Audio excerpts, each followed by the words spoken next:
back. We are going to go live now to Gander, Newfoundland. That's where Liberal leader Mark Carney is making a campaign announcement this morning. We're going to listen in.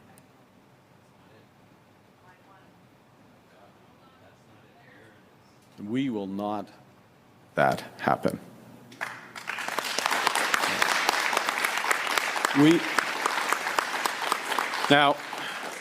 We are over the shock of the betrayal, but we should never forget the lessons. We have to look out for ourselves, and we have to look out for each other, just like you did in Gander all those years ago. And that's what my government is doing during this crisis. We're acting to protect workers by using every dollar that we collect from retaliatory tariffs to go to workers. I announced that earlier this week. Because we're stronger when we're together. Because we're all in this together, healthcare in Canada is a right, not a big business. Because we're all in this together, our government created $10 a day childcare for hardworking families. I had the honor of meeting with Beulah and Diane earlier, Beulah Cooper and Diane Davis earlier, and Diane pointed out how her family and her grandson benefit from that. In fact, the average family in this great province saves about $6,000 because of that program. Because we're all in this together, we created the Canadian Dental Care Plan. Over 3 million Canadians have already signed up. Over 1.8 million Canadians have already been treated. The first patient treated right here in Gander by Dr. Pat Redmond. This past Friday, we expanded coverage of that program to over 5 million more Canadians who need it. We're acting by putting more money in Canadians' pockets through a middle-class tax cut that I announced yesterday. A tax cut that will save a two-income family up to $825 a year. We can't afford to let anyone, not American politicians or Canadian politicians, make us angry or divided. As Diane said to me earlier, we can't let them change us. They need to be more like us. President Trump's plan is to divide and conquer. Pierre Poilievre's plan is to divide and be conquered. And his negative slogans aren't solutions. His anger isn't action. His division isn't strength. We know that negativity won't win a trade war. Negativity won't pay the rent or the mortgage. Negativity won't bring down the price of groceries. Negativity won't make Canada strong. Nous avons vu où la négativité et la division ont mené les États-Unis. Nous sommes plus forts quand nous sommes unis. Les Américains, ils vont s'affaiblir parce qu'ils ne le sont plus. Alors, unissons-nous en cette période de crise. We can see where this leads. America's divided. Okay, that was Liberal leader Mark Carney starting the campaign today off in Gander, Newfoundland. We're going to go back now to Gander, Newfoundland live, where Liberal leader Mark Carney is making a campaign announcement today on the first full day of the campaign. We'll see if we can listen in live once again to what the Liberal leader is saying. During the Liberal leadership race, you said that your middle-class tax cut would offset the loss of carbon rebates. The cut you offered is up to $825. The rebates were as high as $1,800 for a family in Alberta. I'm just wondering how you square that math. We do square the math. We have squared the math. A couple of things. One is you look at where the rebate is today. You net the. Well, I'm going to look at the camera because you moved behind it, but I can't look you in the eye. But you square it with the carbon price. Carbon tax, so-called, that people are no longer paying because the rebate is obviously a gross amount. You have to net off the carbon tax that's being paid.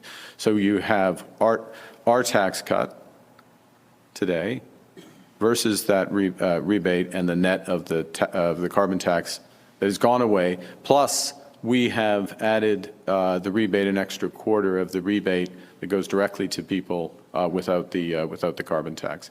So for a median income, a family of earning $50,000, they come out ahead.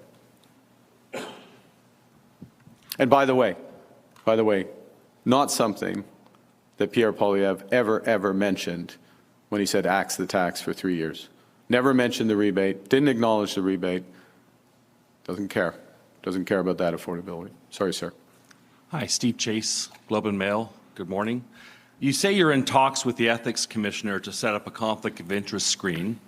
Why not just sell your Brookfield shares and get rid of your unexercised options to avoid having to recuse yourself? A couple of things. Thanks for the question, Steve.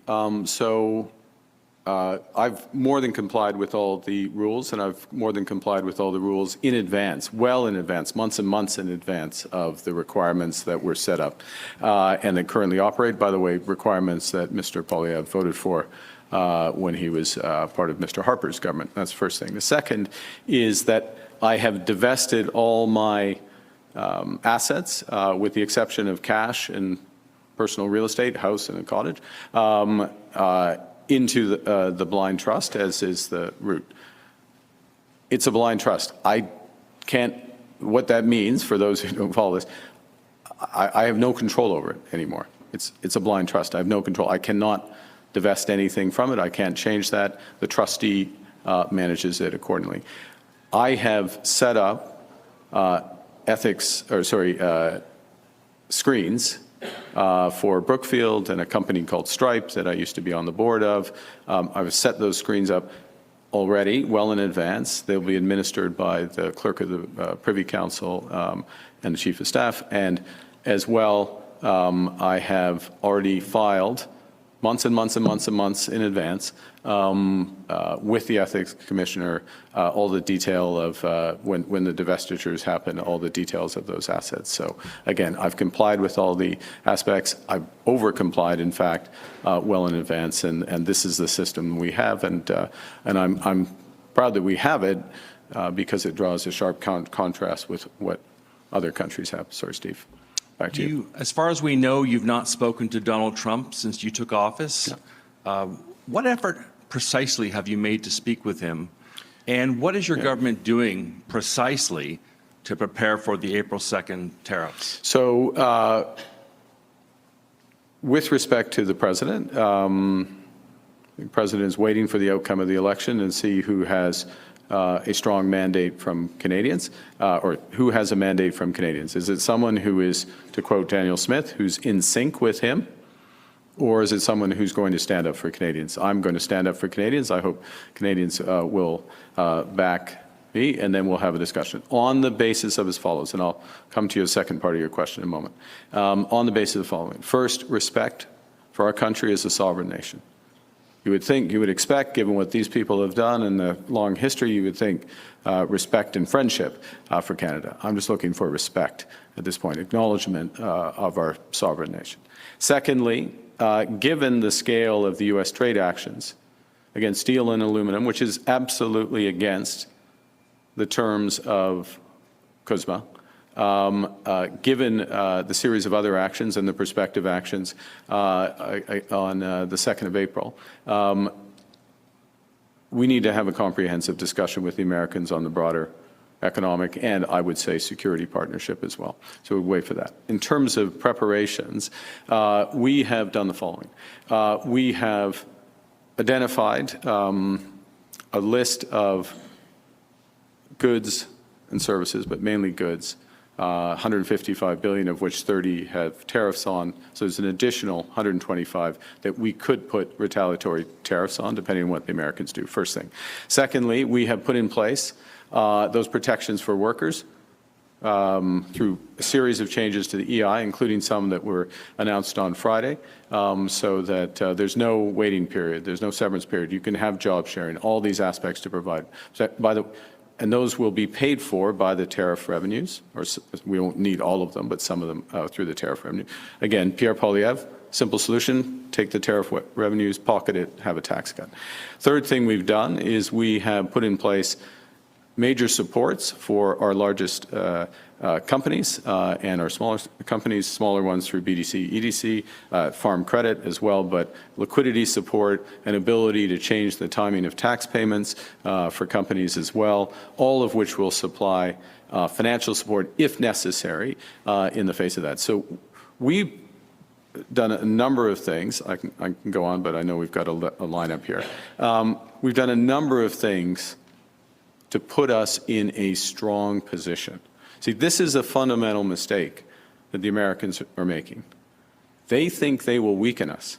They think that they can own us, quite frankly. That's what they think. We are going to get stronger. We are going to wait this out. They're going to come to the table, and we're going to negotiate a good deal for the Canadians. Thank you, Steve. Sir, did you say that President Trump is waiting to talk to the Prime Minister of whoever wins this election?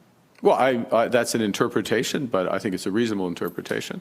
I'm available for a call, but, you know, we're going to talk on our terms as a sovereign country, not as what he pretends we are, and on a comprehensive deal. En français, sur l'appel avec M. Trump. C'est l'appel. On a du temps? OK. En ce qui concerne, il faut avoir une discussion. Okay. About that, we do need to have a comprehensive discussion with him. Il faut qu'il nous donne du respect. He needs to show us respect as a sovereign country.